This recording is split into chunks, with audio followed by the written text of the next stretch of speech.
Hey, what's up? This is Hyun-Suk Yoon, and welcome back to the SEIR model tutorial with Numerus Model Builder.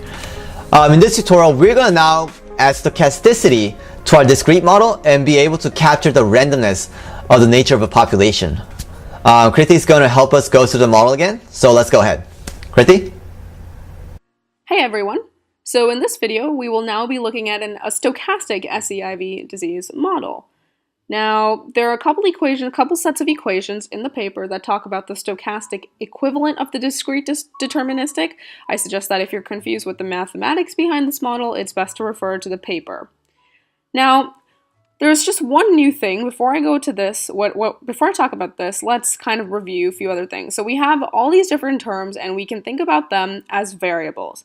Now, I'm calling all of these variables in my different functions over here, and these are essentially states. Now, since this is a discrete stochastic model, we're still going to have it as purple because we're representing sequence, not something that's continuous, which would be stock and flow.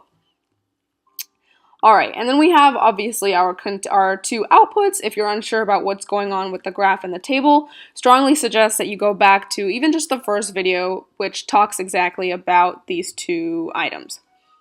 Alright, now the only new thing which you're probably curious about is this little blue thing over here, which we'll call a code chip.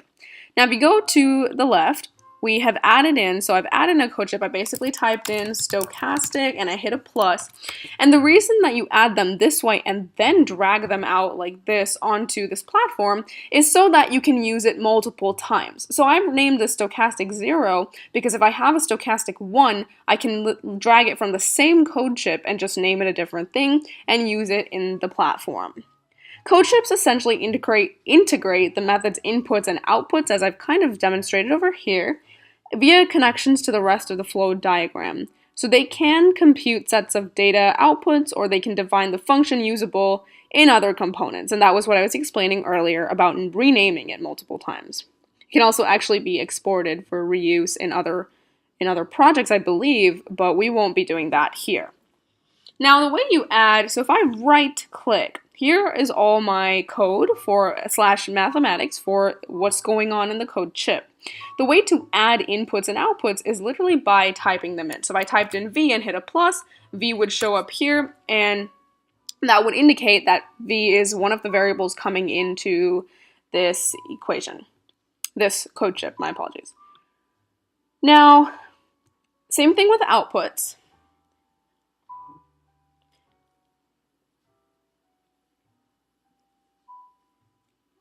So that would indicate that V is coming into this code chip.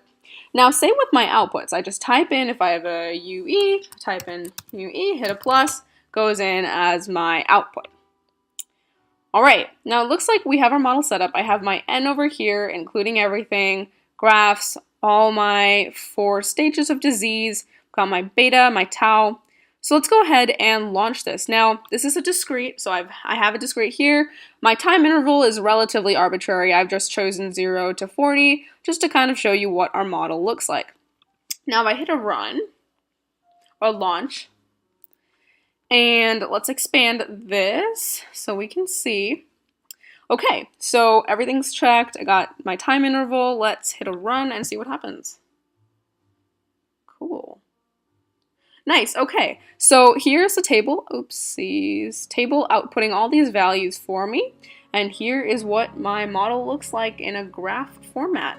So here's the stochastic model in this platform.